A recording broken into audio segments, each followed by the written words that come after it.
Richmond pulled off its biggest win since claiming premiership success in 2017 by defeating Sydney at Etihad Stadium on Thursday night by 26 points.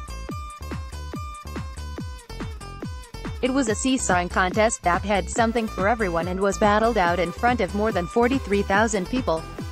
In the opening term it was a style showcase, both sides kicking accurately and hitting the board early, until tragedy struck for Richmond approximately 10 minutes in. Midfielder Reece Conca, playing in his 100th AFL match and in the best form of his career, found his ankle pinned and then bent in a tackle from Sydney's Lance Franklin.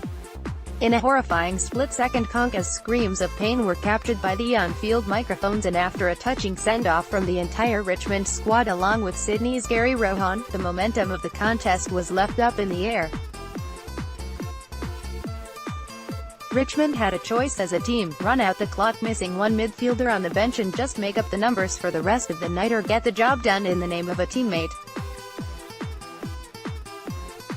The Tigers opted to go nuclear. With Jayden Short, Kane Lambert and Dan Butler in devastating form, Richmond pumped through 3 goals and claimed a sizable first-quarter advantage. The Tigers continued to roll through the second and third term, devastating Sydney's midfield with its silky brand of non-linear movement until late in the third the Swans managed to hit the board and bring the difference back to 5 points heading into the last.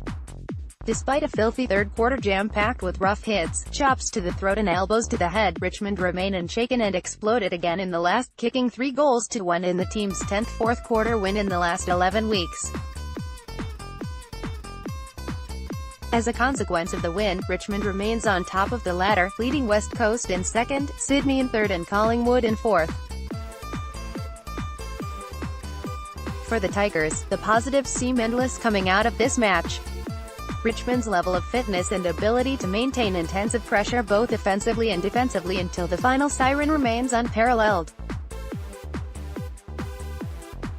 To close out a match against Sydney, who heading into this encounter had a staggeringly good record at Etihad Stadium and are surely top 4 finishers, all while being down one midfielder from the opening minutes, is a terrifying effort.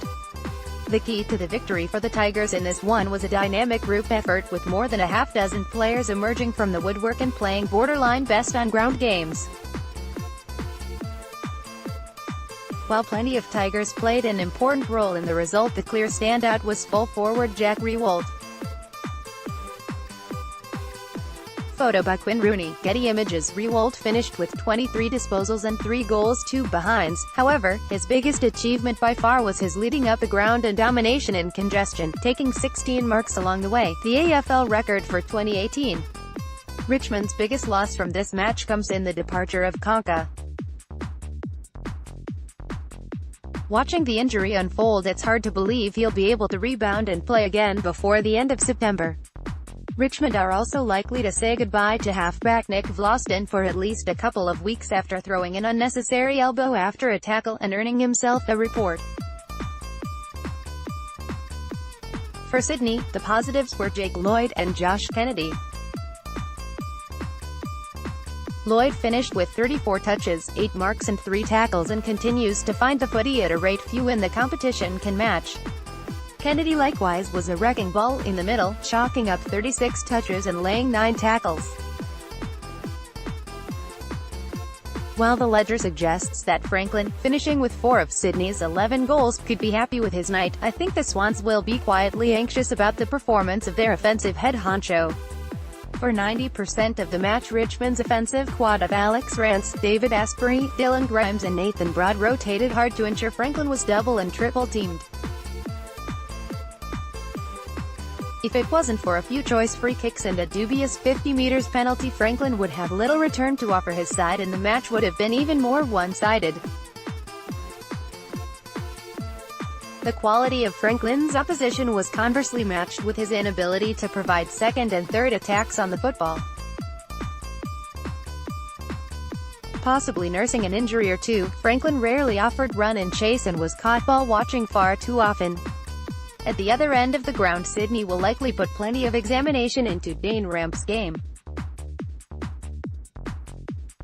Matching up directly with Richmond's Riewoldt for most of the night, Ramp struggled to overcome blocking and as a result conceded a staggering amount of marks and shots on goal for a player of his remarkable caliber.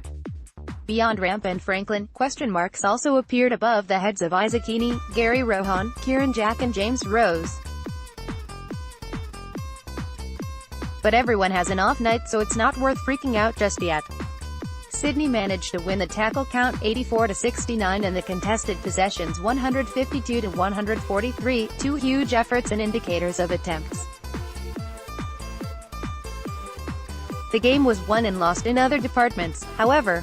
Richmond crucified Sydney in total marks, 109-66, and collected 14 more intercept possessions, 85-71. With Richmond and Sydney likely to meet one another in the finals at some stage, it's a rematch that should have all football fans licking their lips.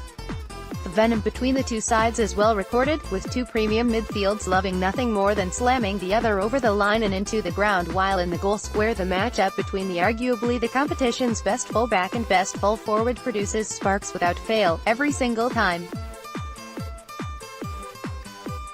After the excitement of tonight, September really can't come fast enough as a lover of football.